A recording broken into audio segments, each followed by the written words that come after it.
Jai Vishnu Pad Paramahamsa Parivrat Jakacharya Stota Shata Shri Srimad Bhakti Siddhanta Sarasvati Goswami Maharaj Prabhupada Ki Jai Anant Koti Vaishnava Vrinda Ki Jai Namacharya Haridas Thakur Ki Jai ISKCON founder Acharya Srila Prabhupada Ki Jai Prem Se Kaho Shri Krishna Chaitanya Prabhu Nityananda Shri Advaita Gadadhar Shivasari Gaur Bhakti Vrinda Ki Jai Shri Shri Radha Krishna Gopal Gopinath Shyam Kund Radha Kund Giri Govardhan Ki Jai Vrindavan Dham Ki Jai Mathura Dham Ki Jai Navadvip Dham Ki Jai Jagannath Puri Dham Ki Jai Ganga Mai Ki Jai Jamuna Mai Ki Jai Tulsi Devi Ki Jai Bhakti Devi Ki Jai Sankirtan Yagya Ki Jai Samaveta Bhakti Vrinda Ki Jai Gaur Premanande Hari Hari Bol. All glories to the assembled devotees Hare Krishna.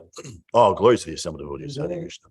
All glories to the assembled devotees Hare Krishna. All glories Shri Shri Guru and Shri Gauranga Hare Hare Bol.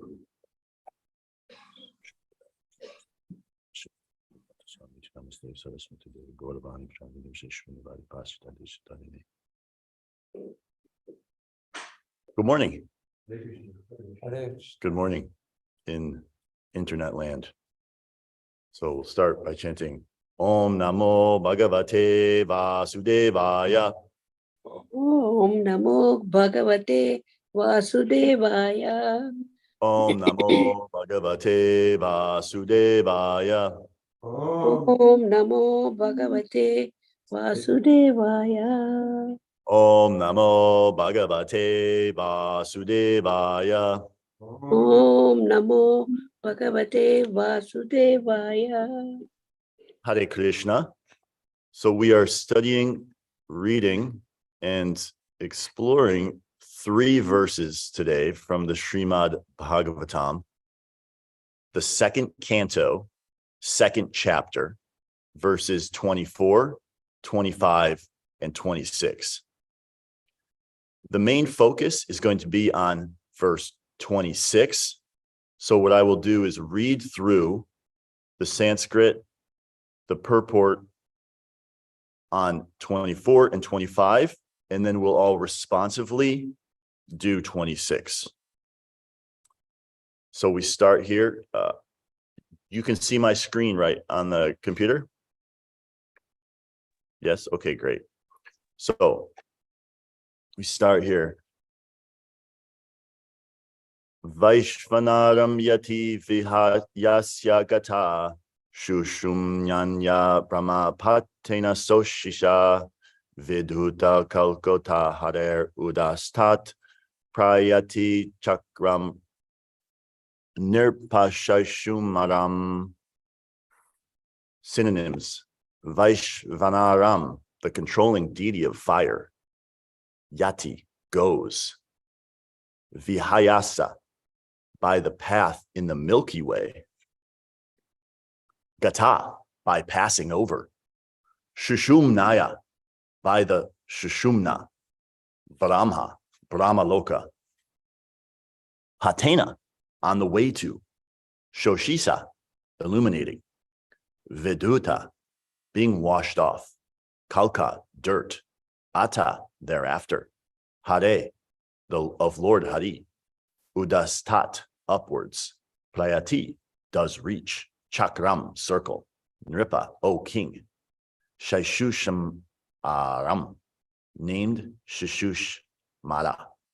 Translation: O king, when such a mystic passes over the Milky Way by the illuminating Shushumna to reach the highest planet, Brahmaloka, he goes first to the Vaishvanara, the planet of the deity of fire, wherein he becomes completely cleansed of all contaminations. And thereafter, he still goes higher to the circle of Shishumara to relate with Lord Hari, the personality of Godhead. Purport by His Divine Grace A.C. Bhaktivedanta Swami Prabhupada. The polar star of the universe and the circle thereof is called the Shishumara circle. And therein, the local residential planet of the personality of Godhead, Shirai Dakshai Vishnu, is situated. Before reaching there, the mystic passes over the Milky Way to reach Brahmaloka. And while going there, he first reaches Vaishvanara Loka, where the demigod controls fire. On Vaishvanara Loka, the yogi becomes completely cleansed of all dirty sins acquired while in contact with the material world. The Milky Way in the sky is indicated herein as the way leading to Brahmaloka, the highest planet of the universe. Verse 25. Tad Vishva Nabhim Tvi Atvaya Vishnor Aniyasya Vera Janat Manaikaha Namaskritam Brahma Vidham Upaiti Kalpayuso Yad Vib Udharamante. Synonyms: Tat, that; Vishva, Nabhim, navel of the universe, universal personality of Godhead. 2, but; Avitartya, crossing over; Vishnu, of Lord Vishnu, the personality of Godhead; Aniyasa, due to mystic perfection; Virajena, by the purified; Atmana, by the living entity; Ekha, alone; Namaskritam, worshipable; Brahma Vidam, by those who are transcendentally situated; Upaiti, reaches; Kalpa Ayusa, a period of 4,300,000,000 solar years; Yat, the place; Vibhuda, self-realized souls; Ramante, do enjoy. Translation: this Shishumara is the pivot for the turning of the complete universe, and it is called the navel of Vishnu, Garbhodakshai Vishnu. The yogi alone goes beyond this circle of Shishumara and attains the planet Maharloka, where purified saints like Brigu enjoy a duration of life of 4,300,000,000 solar years. This planet is worshipable even for saints who are transcendentally situated. Okay, now this verse here, verse 26, we will do call and response. I'll start and I'll just read it once for the sake of time, and then I'll give the floor over to you for reading it. Ato anatasya mukhanalena danda yamanam sa niriksya visvam niryati siddheshvara yushta dishnayam yadvai paratyam tadu paramishtayam. Anyone else here would like to read it? Ato anantasya mukhanulena dandahyamanam sunariksha vishvam niryati siddheshvara yushta dishnyam yadvai paradhyam tad uparamishtyam.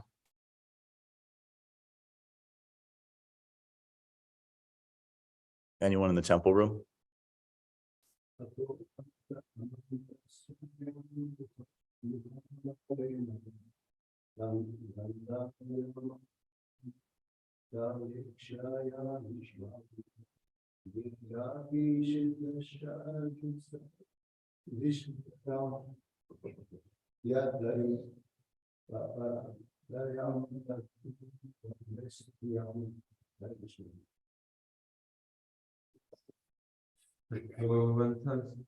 Ato antasya mukha nalena dar ayamanam sat nikshaya vishvam niyati siddheshvara yusta vishnam yadvai paradam tatu param ishtiyam. Anantasya mukhanalena dandayamanam saniriksha vishyam niryati siddheshvara yushta dishnam yadvai paradyam tadu param vishyam. Anyone else online would like to read? Hare Krishna, Prabhuji, I want to. Hare Krishna. Ato anantasya mukhanaleena dandayamanam sa niriksha vishwam niryati siteshwara yushta dishneyam yadudvai parardayam tadayu parameshtayam. Okay, synonyms. Ato, thereupon.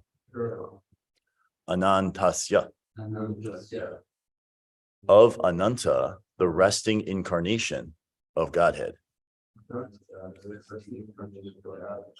Mukha analena, by the fire emanating from his mouth. Danda yamanam, burning to ashes. Sa, he, niriksha, by seeing this. Vishvam, the universe.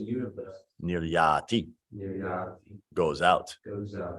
Siddheshvara yushta dishnyam, airplanes used by the great purified souls. Yat, the place. Dvai paradyam,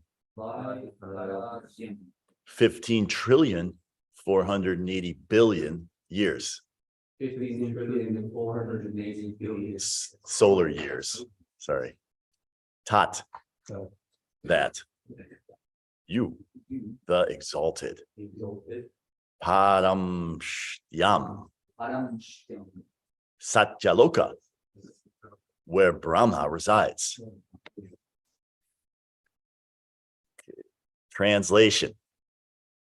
At the time of the final devastation of the complete universe, the end of the duration of Brahma's life, a flame of fire emanates from the mouth of Ananta, from the bottom of the universe.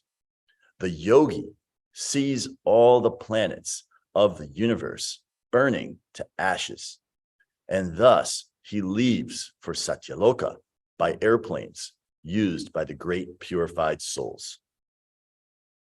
The duration of life in Satyaloka is calculated to be 15 trillion 480 billion years.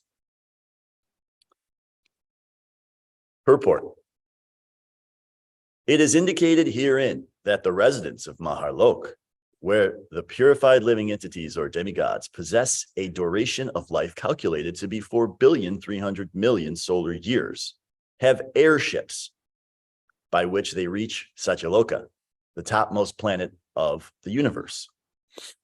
In other words, the Srimad Bhagavatam gives us many clues about other planets far, far away from us, which modern airplanes and spacecraft cannot reach, even by imaginary speeds. The statements of Srimad Bhagavatam are accepted by great acharyas like Sridhar Swami, Ramanujacharya, and Vallabhacharya. Lord Sri Chaitanya Mahaprabhu specifically accepts Srimad Bhagavatam as the spotless Vedic authority, and as such, no sane man can ignore the statements of Srimad Bhagavatam. When it is spoken by the self-realized souls, by the self-realized soul, Srila Shukadev Goswami, who follows in the footsteps of his great father, Srila Vyasadeva, the compiler of all Vedic literatures. In the creation of the Lord, there are many wonderful things we can see with our own eyes every day and night, but we are unable to reach them equipped by modern materialistic science. We should not therefore depend on the fragmentary authority of materialistic science for knowing things beyond the range of scientific purview. For a common man, both modern science and Vedic wisdom are simply to be accepted because none of the statements either of modern science or of Vedic literature can be verified by him. The alternative for a common man is to believe either of them or both of them. The Vedic way of understanding, however, is more authentic because it has been accepted by the acharyas, who are not only faithful and learned men, but also liberated souls without any of the flaws of conditioned souls. The modern scientists, however, are conditioned souls, liable to so many errors and mistakes.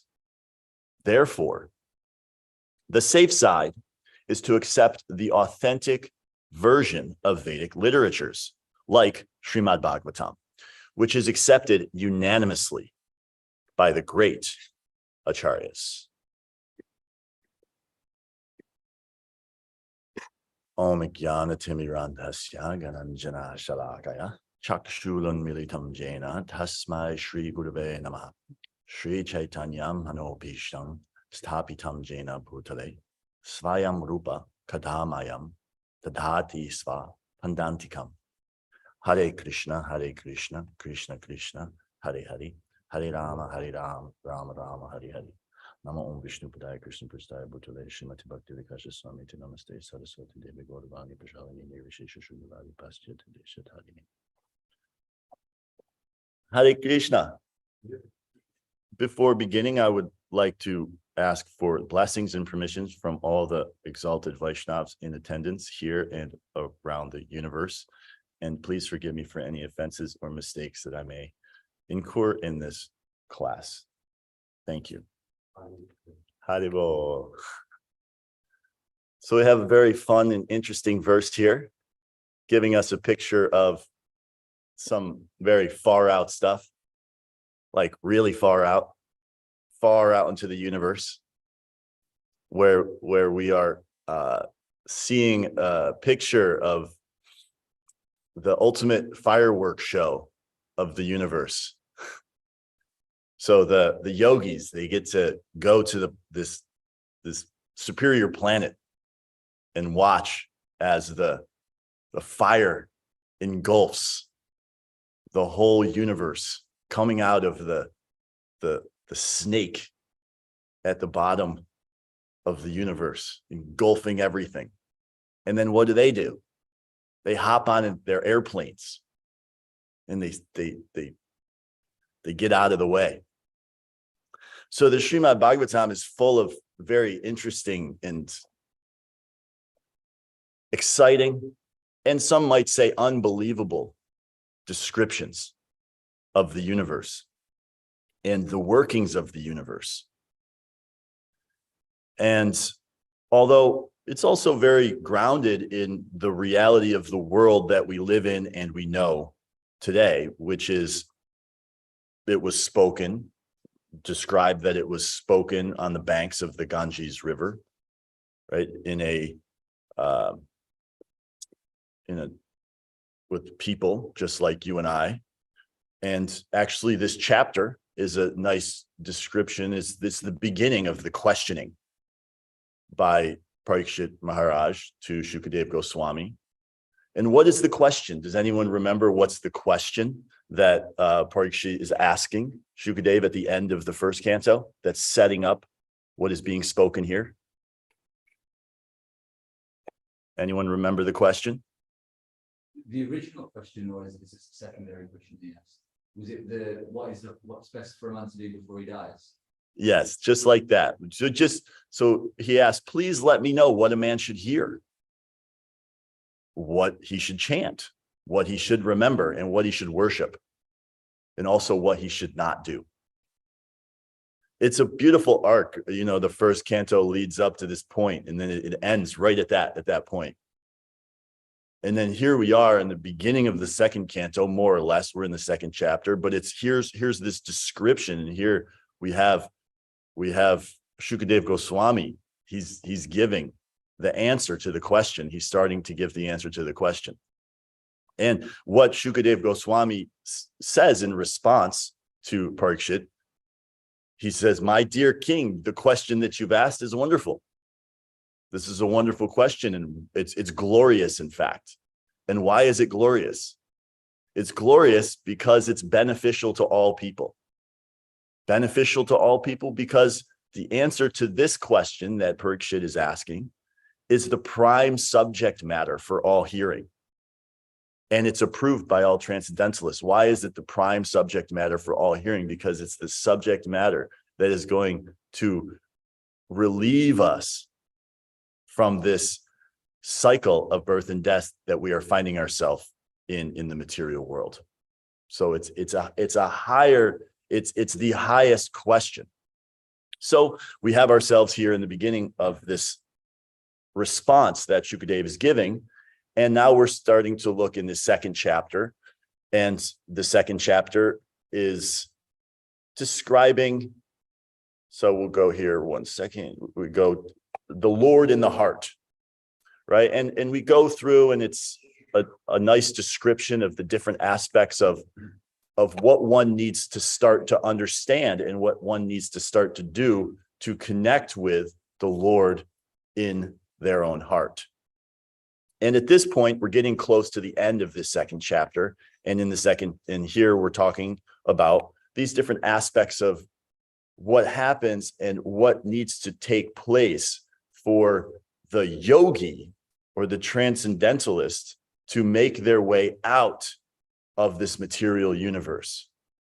So I'm by far not even close to, I'm probably the least qualified person to understand the different aspects of how this material universe is laid out. But from what I understand, there are many different levels. There's upper planetary systems, middle planetary systems, and lower planetary systems. And what we're hearing about here is the ascending, the process of going through the universe up and out the higher planetary systems.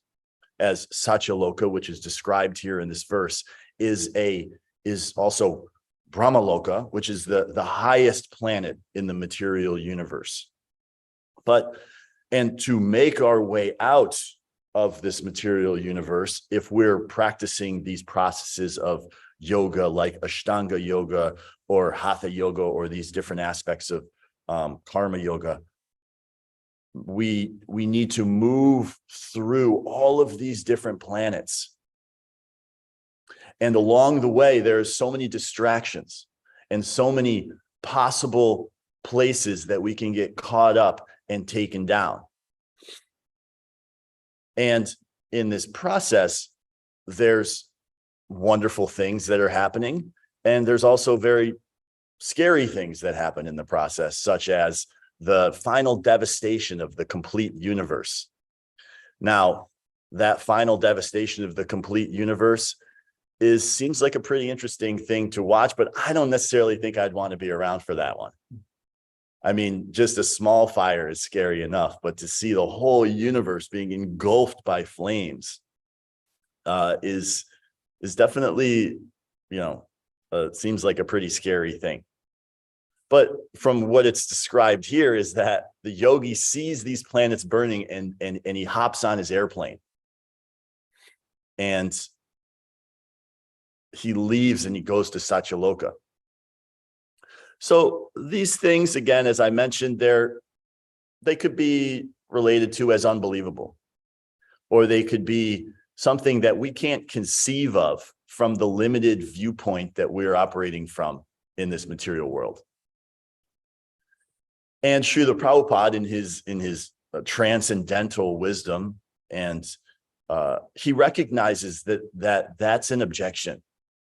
So in this purport that we discussed here, he really points out and lays it down for us in very simple and direct terms, in terms of how we should accept and understand what knowledge is and how we should relate to this type of information. Because what we're finding, especially in our Western approach to life, and more or less all over the world at this current time, is that the approach is empiric. The approach is we can understand the world through what is dubbed as science, and we can use our senses to evaluate everything, and we can figure everything out. And when we figure all those things out, we can map it all out, and we can be the ones who can define reality as it exists.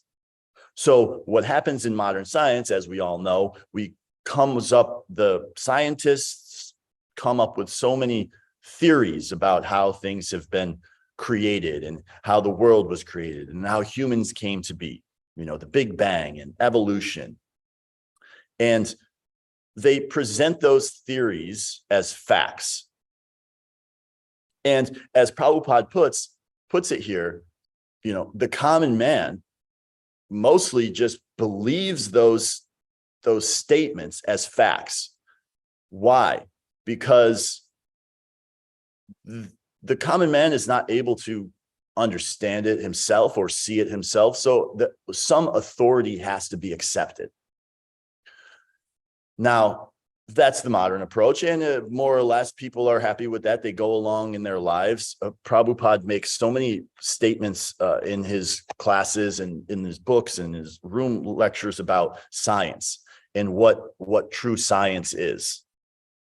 Now, mostly he says that this modern science that we are experiencing and seeing is just advancement of sense gratification. But what we're getting is the distinction and the difference between what we could call true science or Vedic sciences. Because what Prabhupada is actually saying is that science means that by advancing in knowledge, your miserable condition of life can be reduced and minimized. But the miserable condition of life from a transcendental perspective or from a devotee perspective is different than the miserable condition of life from a materialistic perspective.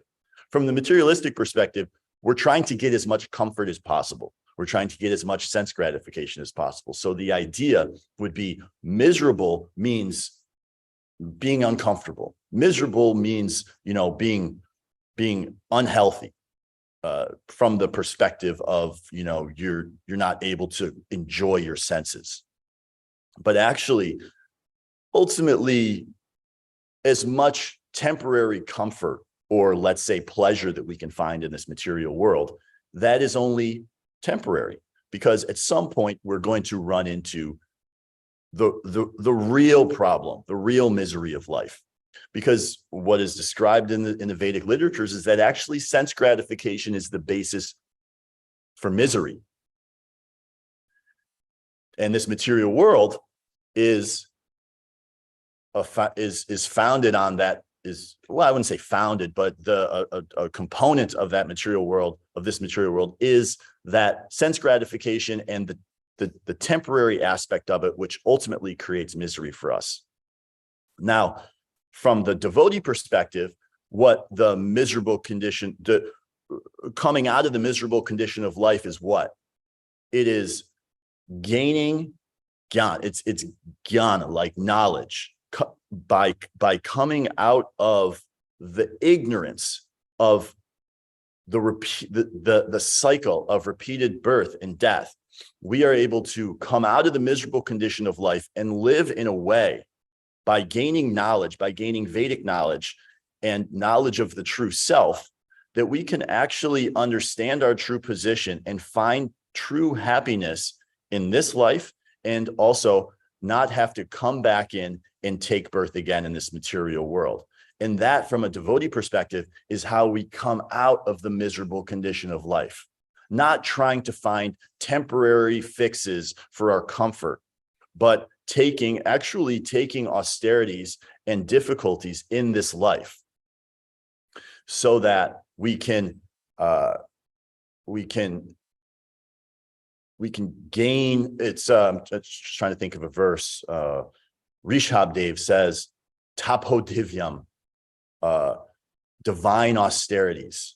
So we take divine austerities so that we can gain what is described in that same verse. I think it's the first verse of the fifth canto. Anyways, Brahma Sukha. So the happiness, like spiritual happiness. So we're seeking after spiritual happiness by taking austerity. So everything is kind of in a dichotomy in the material and the spiritual energy. But what we're seeing in this purport is really that Prabhupada is making this distinction that in the Vedic understanding, at some point, either Vedic or material scientific understanding, we have to accept it. We have to accept something on faith. We have to come to a foundation of what we can't perceive and we could try to explain it, but we can't replicate it ourselves. So what we ultimately must do is accept some authority. And when we hear these very grandiose types of explanations, most people they're writing it off as, okay, this is just some mythology. But actually what Prabhupada is saying and what the acharyas are saying is that no, this is real, this is factual. And then what Prabhupada is saying in this purport is that what we need to do is follow the acharyas' direction and guidance, because they are self-realized souls and they are taking this knowledge and getting this is perfect knowledge. And the scientists are taking this knowledge from, you might not even be able to call it knowledge. They're speculating about the universe, and then they're presenting that to us as facts. So it's very important as devotees for us to continue to be on guard, because in the modern world, but the Western world that we live in, just the world in general, the materialistic energy is always trying to present this version of reality that is based in this materialistic approach to life. And they base all of their philosophies on how what they're doing is an acceptable approach and how we should just get along with the program and follow along with them. But that's not the approach that Prabhupada is saying. We should accept the Acharya's approach, and we should accept how they are giving us the knowledge. Now, another interesting aspect of this is just that, this is showing a very challenging picture of how the normal yogi would make their way out of the material energy.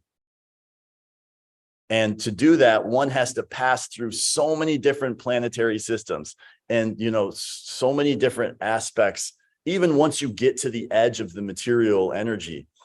So then there's like all of these different, at the edge, once you get out of the material world, which is like described as like an egg, on the outside of that egg, there's layers upon layers, like layers of like water, and then layers of fire, and just like, and one is double the size of the next, and it just keeps going and going. So like what we would need to do is like, swim our way, like make our way out of all these different energies. It sounds pretty difficult. And especially given, where we're at in Kali Yuga, the position that we find ourselves in one side is very precarious in Kali Yuga, and on the other side, it's very fortunate, because here in Kali Yuga, we have this opportunity to accept or, get in line with or be under the shelter of Sri Chaitanya Mahaprabhu and the chanting of the Hare Krishna mantra and the Sankirtan Yajna. So we have this opportunity to take this Hare Krishna mantra and take a big step over, just like it's described that just one step over a calf's hoof print. Like, we have this opportunity to chant the Hare Krishna mantra, purify ourselves in the association of devotees, take prasadam, chant Hare Krishna, and purify ourselves to the point that we can leave this material energy without having to pass through and undergo all these heavy austerities and work our consciousness through all these different layers in the universal structure. So we've found ourselves in a very fortunate and advantageous position to establish our own salvation. And we're getting that through the mercy of Srila Prabhupada and through the mercy that's coming down through Chaitanya Mahaprabhu into Srila Prabhupada, into the International Society for Krishna Consciousness, which is we're all taking part in here. And we have the opportunity to utilize this in our lives. So as it's described in the Bhagavad Gita, 8th chapter, 15th verse, Brahma Bhuvani Loka Punar Avartino Arjuna Mam Upetya Tu Konteya Punar Janma Na Vidyate. Does anyone want to say what the English is on that verse? That's the universe down to the lowest, or all places of repeated birth and death. Yes. From the highest planet in the material world down to the lowest. All are places of misery, wherein repeated birth and death take place. But one who attains my abode, O son of Kunti, never takes birth again. Hare Krishna. So we see that even if, Krishna says in the Bhagavad Gita, from the highest planet, that's Brahmaloka, Satyaloka here that we're hearing about in this verse, down to the lowest planet. Even at the highest planet, and we're talking, it's saying a lifespan of 15 trillion years. Still, if we don't make it out of the material energy, all of these are places of misery. But we're like finding ourselves thinking that even on the Earth planet, which is like in comparison to what is being described about, Satyaloka, Brahmaloka, like the levels of enjoyment and pleasure and happiness that we can experience, we're thinking like that we're having some kind of pleasure or happiness here in this material energy, especially and on the Earth planet, which is some tiny speck of, in the middle of all the planetary systems. But we really have, so it's a tendency that we have, which is to think that we're going to find happiness, or that we are happy, or that there is pleasure in our life. I'm sure, most of us here have heard this, not story, but where Indra was cast out of, the heavenly planets as the king of the heavenly planets, cast out, cursed to take birth as a pig. And he was sent down and took birth as a pig, and he had his little piglets, and he ended up, had his family and his pigs. And then up in the heavenly planets, the affairs weren't going on nicely. So they said, okay, we got to go back down and, let's get Indra and get him back up here and let him know what's going on. So they went down and they tried to get him, and he said, go back. Why? Everything is fine here. Everything is going great. This is perfect. I've got my family and my piglets, and I'm living a happy life. So like, and in that way, we have that same kind of tendency to think that the position that we are in is comfortable, to think that the position we are in is as good as it can get. And what we're learning from Srila Prabhupada in his mercy is that we should not be enamored and allured by this flickering happiness in the material energy. No matter how high we go, it's a place of misery. And of course, no matter how low we can go, which there's really no limit to the low we can go to, we're only going to find repeated birth and death. And with this direction and guidance from Srila Prabhupada and the Acharyas, we can find a higher purpose, and we can actually move ourselves into a higher status of life. So does anyone have any questions or any thoughts on this verse or anything that has stood out to them in relation to any of the aspects of what this verse is saying? Yes, Prabhu. Hare Krishna. The statement you said at the end about there's no happiness in this material life and things that people. How can we preach that same truth without making it sound depressing? Without making people sound like, what's the use? Maybe I shouldn't get married. Maybe I shouldn't get a job. Maybe I should lie down and chant.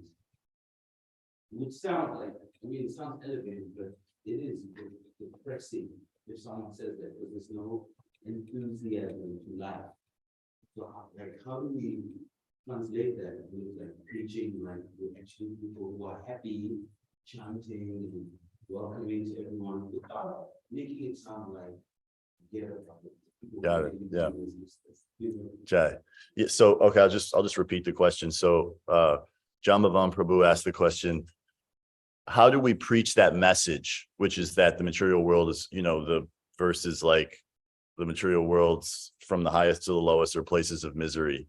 How do we preach that to people in such a way that they don't feel depressed or discouraged about something like that? Because if you're looking at one side of it, then it is a depressing message. But what we actually also need to preach and be clear on for others and for ourselves is that that's only one part of the equation. The other part is that there is actual happiness. What we are, the error in our approach is that we are thinking or kind of living as if we're looking for happiness in the wrong place, because the soul itself, this is actually a positive, uplifting message. It's just, it's guiding us in the right direction, because we're accepting a happiness in the material energy that doesn't provide the real thing that we're looking for. And so what we can do is point out and show people that, look, yes, there is some level of feeling of happiness that we're getting, but we can also recognize that we're never really satisfied. We can point out that we're never, like, even, the richest people in the world, whatever you want to call them, okay, like the Jeff Bezoses and the Elon Musks and the Tom Cruises and all these different people, you see that they're still striving for something. Like, if you really, like, once you get a little bit of understanding, like, you can see that they're like grasping for something. So the other side would be just to recognize that, okay, look towards a higher place. The spiritual energy is where the happiness and the true bliss of life is going to actually, arise, because we are actually full of bliss, full of knowledge, and eternal.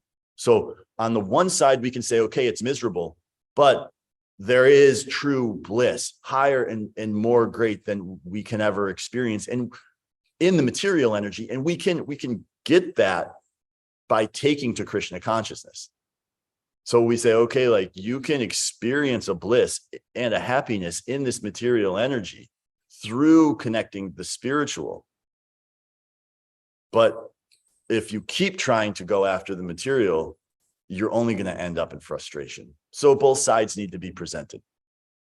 Is that okay? Jai. Yeah. Yes, Prabhu. Hare Krishna, Prabhu. Thank you Hare for Krishna. the lovely class. Some real esoteric speaking. Yes. And you were speaking a lot about things like divine austerities and then the destruction of sort of like the miseries of the material world and things that we need to do to attain this sort of like spiritual bliss. What do you think the reason is as to why we are doing all of these spiritual austerities, and what is it from this spiritual bliss that is making us happy? What do you think that is? Like, what is it that we are actually trying to achieve?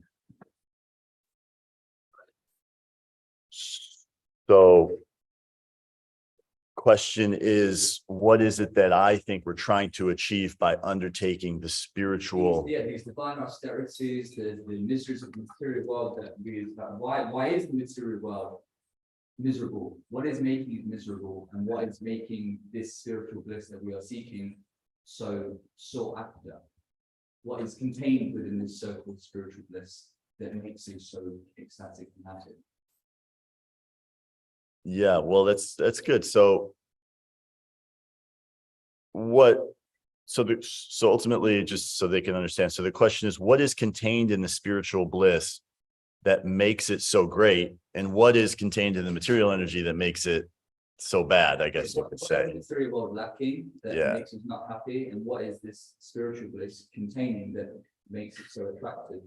So we could look at it from the two different sides, which is what's happening in the material world that's giving us this is ignorance.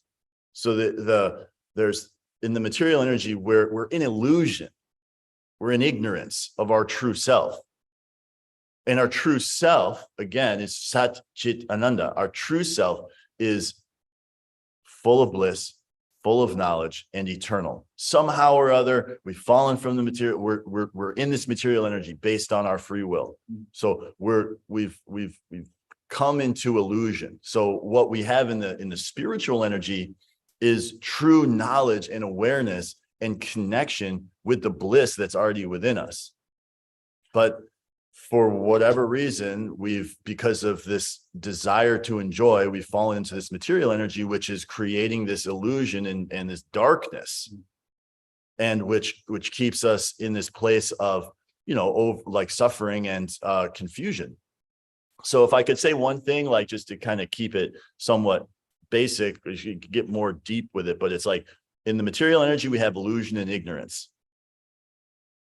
And in the spiritual world, and what gives that happiness is that we are truly full of bliss in the spiritual world. We're just lost in relation to it. So what I'm getting at, so you're saying that we're in ignorance and we're in illusion in the material world. What are we ignorant to? What are we being alluded to? What is our what behind this illusion that we're ignorant to?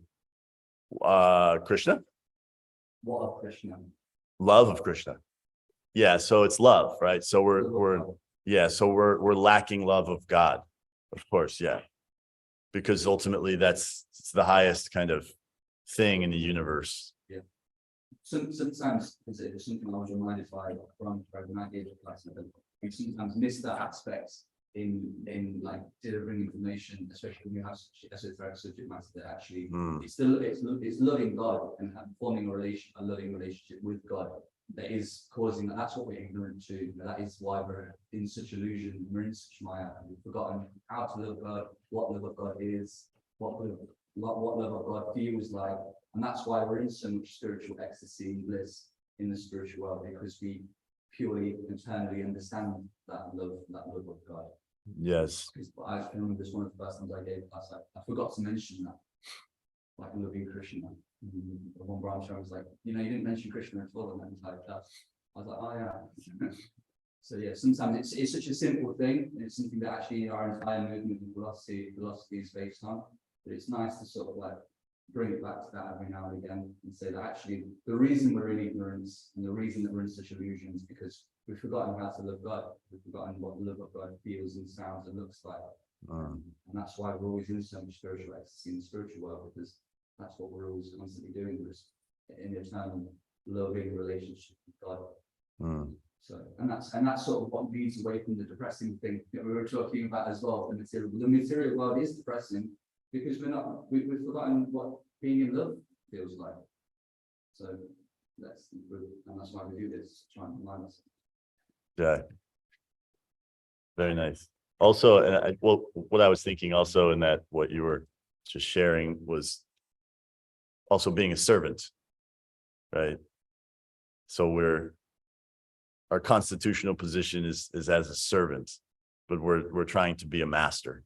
But we have that system. We have that system that leads us from service to this other thing, this other thing, this other thing. Eventually leading us to praying. That's what we're after. We're after praying. You know, this Prabhupada actually said that this movement, Sri Chaitanya Mahaprabhu's movement, was purely designed to fall madly in love with Krishna. That's what Sri Prabhupada said. Sri Chaitanya Mahaprabhu wanted us to do. He didn't necessarily want us to try and attain Satyaloka and fly up in the planes and watch the material universe burn from Brahmaloka. Chaitanya Mahaprabhu gave us this mantra and gave us this philosophy to sort of bypass all of that. And it's like, you know, with this philosophy, with this mantra, you can actually just attain love of God, pure love of God. Very good. Yes, very nice. I just want to, does anyone else want to say anything here in the room, or? Do you want to try it, Prabhu? Yeah, I was thinking, sorry, that's different. Okay.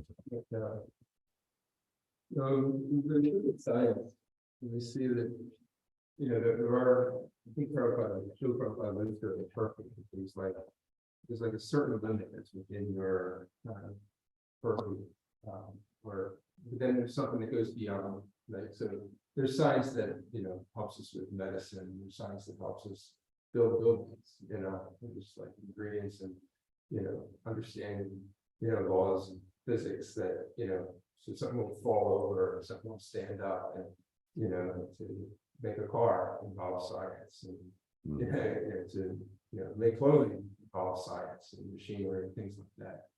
But then it gets to the point of like trying to understand things that are just like beyond our realm, right? And there's this desire to want to know, where do we come from? Why? How is this all working? Why do we exist? And it's like, it seems like that element of science it's not verifiable, right? It's that there's just no way. It's so far beyond our ability to grasp. It's just not there. But we want to have something that we can verify, say. Because there's a reason why people don't just say, yes, let's just follow the Srimad and Bhagavatam. But they want to find a sense of how do you verify, how do you conclude that, yes, this is it. It all comes together, it all makes sense. It's, you know, put it together in steps of logic. But even in doing so, there's so many faults in what they're doing because it's just so far beyond what we can do. So I guess the question would be like, how those people that just have that desire to just want to try to understand this, how do we make sure that it's attractive to them, so that they can see an alternative? Yes. So how can we make the Srimad Bhagavatam attractive to scientifically minded people so they can see an alternative view? Well, I think Srila Prabhupada has been very keen on this from the beginning as well. Like, it's the Bhaktivedanta Institute, right?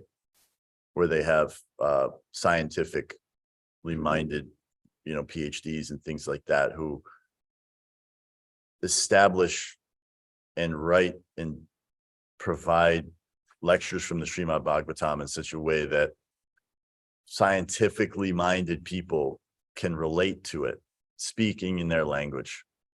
But I think one Srila Prabhupada in this purport very nicely, simply, succinctly creates the distinction, because what's happening in most people's, I know for myself, before I came to Krishna consciousness, there was only one approach, which was follow the authority of established science.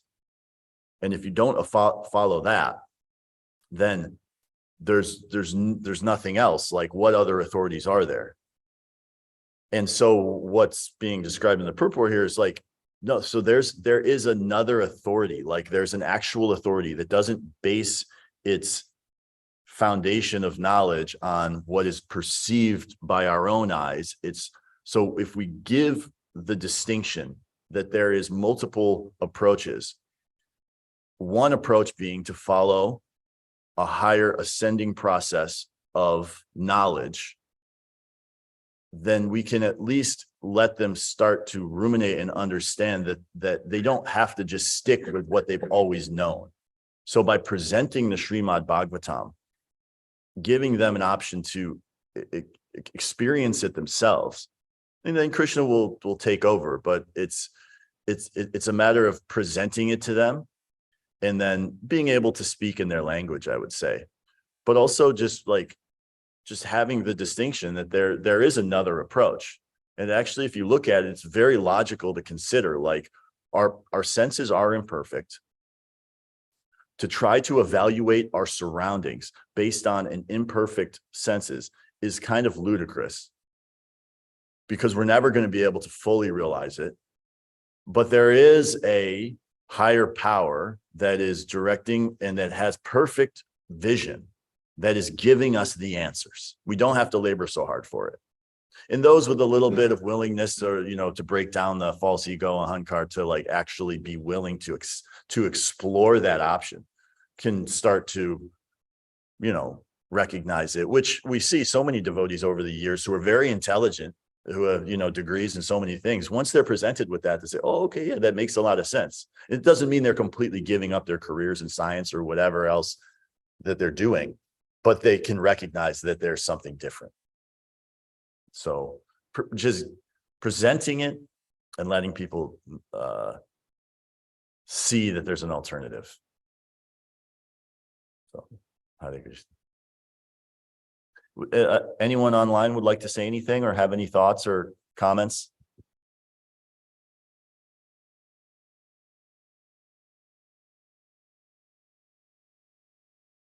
Okay.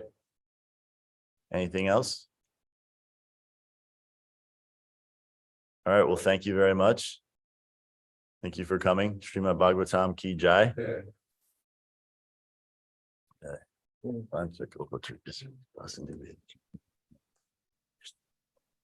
Thank you very much. Hare Krishna. Thank you very much. Yes. Thanks, Prabhu. Hare Krishna. Hare Krishna. His gracious. Thank you.